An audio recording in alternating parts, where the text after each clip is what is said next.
안녕하세요. 박미수 원장입니다. 오늘은 불타는 식도를 진화하라. 즉, 식도가 불에 타고 있으니까 불을 꺼라. 그 주제로 이제 말씀을 드리려고 하는데요. 바로 역류성 식도염에 관련된 이야기입니다. 진짜 많은 분들이 역류성 식도염 때문에 괴로워하고요.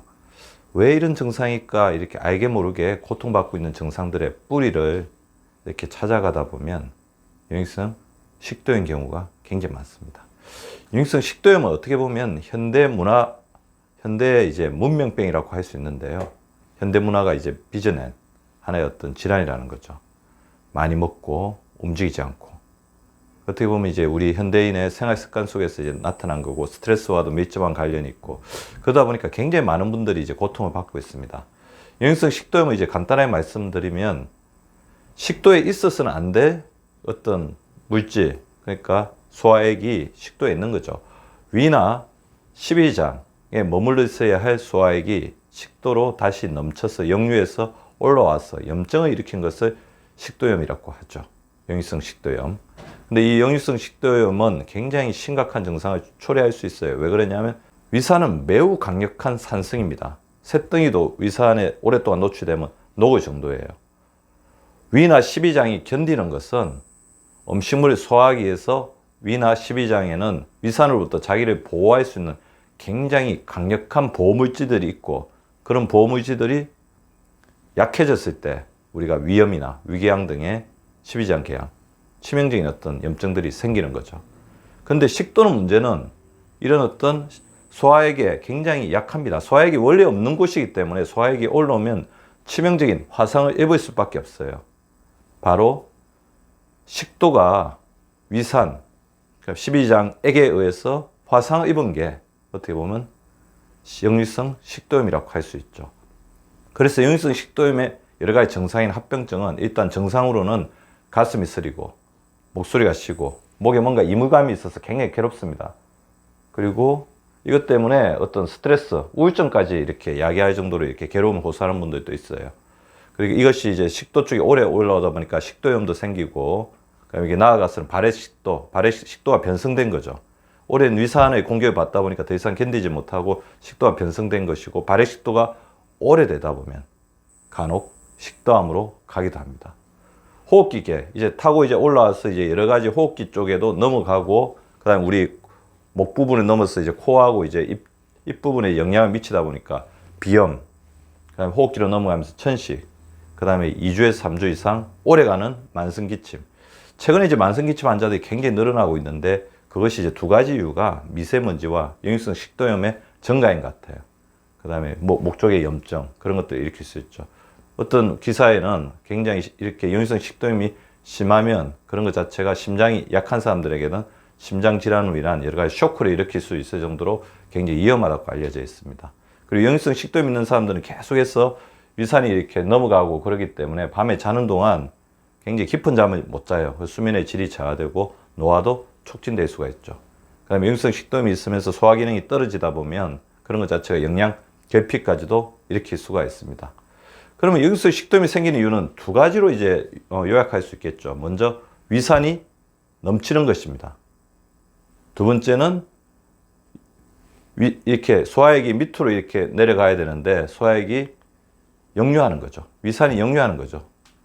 그래서 위산이 넘치는 이유는 다음과 같이 한 5가지 정도가 있습니다. 물론 더 많은 이유들이 있을 수 있는데, 일단은 과식이죠. 많이 먹다 보면 위산의 총량이 증가하죠. 소화를 시켜야 되니까. 속식, 빨리 먹다 보니까 입에서 소화가 안 돼서 위에서 이걸 다 이렇게 분해를 해야 되니까 위산이 많이 녹겠죠. 지방식, 지방식을 먹으면 그 음식을 분해하는데도 이제 위산이 많이 녹기도 하지만 하부식도 관략근의 압력이 낮아지면서 그것 자체가 이제 역류하기도 합니다. 그냥 결식, 식사를 그러게 되면 어떻게 되죠?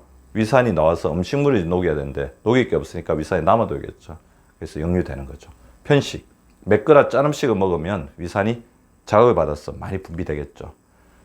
더불어서 이제 위산이 역류하는 거죠. 밑으로 내려가야 되는데 역류하는 거죠. 야식이죠. 밤에 먹고 나서는 아무래도 덜어눕기 쉬우니까 야식을 하게 되면 위산이 역류할 가능성이 찬스가 굉장히 늘어나고, 식사 후에 덜어눕기 굉장히 좋지 않은 습관입니다. 역류성 식도염이 있는 사람들이 식사 후에 바로 들어눕는 어떤 습관만 고쳐도 굉장히 호전되신 분들이 많이 있어요. 그러니까 운동 부족. 우리는 운동을 해야지 위도 운동을 합니다. 장도 운동을 해요. 그래서 식도, 위, 장 이 순서대로 잘 내려가기 위해서는 규칙적인 운동을 해주는 게 굉장히 중요하고요. 복부 비만, 복부 쪽에 내장 비만이 늘어나면 어떻게 되겠어요? 복부에 압력이 올라가겠죠. 내려가야 되는데 못 내려가도 맞는 장애물처럼 작용할 수가 있다는 것입니다. 더불어서 이제 요즘에 굉장히 중요한 이론 중에 하나가 우리 식도하고 위 사이에는 이 음식물이 역류되지 않게끔 하부 식도 간략근의 압력이 굉장히 증가되어 있습니다. 그래서 증가돼서 이렇게 누르고 있기 때문에 이게 소화를 하면서 위가 움직이더라도 위에 있는 내용물이나 위산이 뒤로 역류가 되지 못하는 건데, 어떤 이유에 의해서 이 식도 위 배부, 그러니까 역류되지 않도록 하는 원의 배부죠. 원의 배부가 느슨해져 가지고 우리가 혈액이 한 군데로 흘러야 되는데 이게 흘렀을 때 정맥 쪽에서 이걸 다시 돌아오지 못하게 막아주는 그 어떤 배부 자체가, 정맥 배부가 망가지면 그걸 하지 정맥류라고 하는 것처럼 식도도 정맥류가 생길 수 있다는 거죠. 그래서 음식물을 이제 다시 넘어오지 못하게 막아주는 것을 하는 게 하부 식도 간략근, 하부 식도에 있는 간략근의 압력이 증가되어 있는데, 어떤 이유에서 하부 식도 간략근의 압력이 떨어지니까 이게 식도가 잡아주는, 이게 막아주는 역할을 못 해가지고 위에 있는 음식물이나 위산이 역류된다는 겁니다. 대표적인 유발 요인은 지방이 많이 든 음식, 지나치게 지방이 많이 든 음식을 먹거나 흡연, 음주, 커피, 스트레스 등이 있습니다. 따라서 이 5가지만 잘 조절해줘도 역류성 식도염의 증상을 상당 부분 완화시킬 수가 있죠. 그래서 미식도 역류성 식도염을 해결하기 위해서는 식도에서 위로 내려가는 원웨이의 그런 통행을 확립하는 게 중요하겠죠. 아까 말씀드린 것처럼 운동을 해야 됩니다.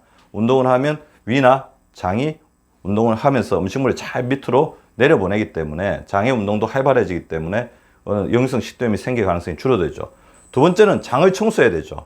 장에서 음식물을 잘 받아주지 못하면 위는 못 내려보내겠죠. 그러면 아무래도 식도 쪽으로 역류된 찬스가 많습니다. 그래서 충분한 섬유질 섭취해서 장을 청소해 주는 게 필요하고, 유산균 등으로 장내 세균총의 어떤 평화, 균형을 잘 이루어주는 것들이 필요합니다. 또 간을 디톡스하는 게 굉장히 중요해요. 간을 디톡스하게 되면 간이나 췌장, 담낭에서 나오는 지방 분해 요소가 원활하게 나와가지고 이런 부분들 잘 해결해 주는 것 역할을 하게 되거든요. 그다음에 복부 압력을 낮추기 위해서는 아까 말씀드린 것처럼 내장 비만, 그러니까 지방을 내장 비만을 잘 조절하기 위해서 체중을 조절해 주는 게 필요합니다. 정상 체중을 유지하기 위해서 노력을 해야 되고, 허리띠를 깍 졸라매는 습관도 별로 좋지 않은 습관이니까 복부의 압력을 낮추기 위해서는 허리띠는 좀 느슨하게 편하게 매주시고 적당한 체중, 내장 비만을 줄여주는 게 필요합니다. 더불어서 역류의 원인, 역류의 원인을 줄이는 게 중요하겠죠. 위산이 지나치게 많이 나오지 않게 하는 게 중요하죠. 위산이 언제 나오는지를 생각을 해보셔야 됩니다. 일단 스트레스 받을 때죠. 그 스트레스를 조절해 주는 게 필요하고, 아까 말씀드렸던 가식, 폭식, 결식, 자극적인 음식을 먹으면 위산이 많이 분비되기 때문에 이런 것들을 줄여주거나 자제하는 것들이 필요합니다. 그다음에 위산 대신에 소화를 도와주는 게, 위산과 더불어 소화를 도와주는 게 소화효소잖아요. 소화효소를 잘 공급하는 게 중요합니다. 그래서 발효 음식, 콩이라든지 된장이라든지, 발효 음식들, 김치라든지 이런 발효 음식들을 적절하게 섭취해 주시는 것들이 굉장히 필요할 것 같고요. 필요하면 반드시 약물을 복용해줘. 주치의와 상의해서 약물을 복용해서 증상들을 완화시키는 노력. 왜냐하면 합병증, 식도의 변형을 일으키거나 여러 가지 호흡기 질환을 일으킬 수 있기 때문에 증상이 심하면 이런 생활습관 개선과 더불어서 반드시 약물을 잘 복용하는 것들이 필요합니다. 물론 평생 약물을 먹을 필요는 없어요. 아까 제가 말씀드린 생활습관을 잘 개선하면 대부분의 분들이 약물을 먹지 않고도 이렇게 잘 조절되는 경우를 볼 수가 있었거든요. 그래서 미식도 역류의 식사법을 보시면 가식하지 않고 소량씩 여러 번 나누어 섭취하면서 위산이 많이 나오지 않게끔 위에 부담을 덜어주는 게 중요할 것 같고요. 식사 후 바로 눕지 않으면 취침하기 최소 2시간 전에는 음식을 섭취하지 않아서 역류되는 찬스를 줄이는 게 중요합니다. 과도한 지방 섭취는 삼가하는 게 좋을 것 같고요. 물은 식사 전후 1시간 전후에 마셔가지고 위산이 이렇게 소화가 조금 원활하게 잘 되도록 이렇게 도와주는 것도 필요할 것 같고요. 탄산음료나 신맛이 강한 주스 등은 식도 점막을 자극할 수 있으므로 섭취를 줄여주는 게 필요합니다. 마지막으로 이제 위식도에 좋은 음식들을 몇 개 권해드리면서 이 강의를 마칠까 하는데요. 먼저 양배추 있죠. 비타민 U. U는 뭐냐면 얼스를 힐링한다.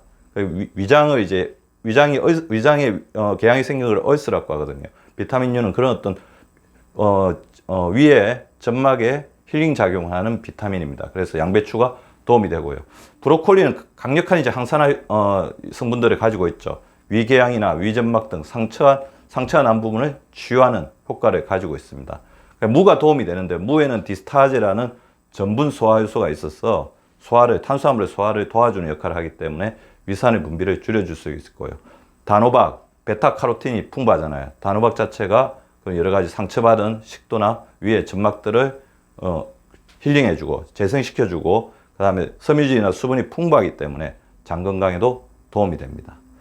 역류성 식도염은 꼭 필요하면 주치의와 상의해서 약물을 복용하면서 합병증이 생기지 않도록 노력을 해야겠지만 더불어서 생활습관 개선요법을 잘 실행하면 굉장히 증상 완화, 나아가서는 잘 조절할 수 있는 질병이라는 것을 잘 아시고 제가 오늘 알려드린 것들을 잘 실천해 보시기 바랍니다. 여러분이 눌러주시는 구독과 좋아요는 사랑입니다. 많이 많이 눌러주세요.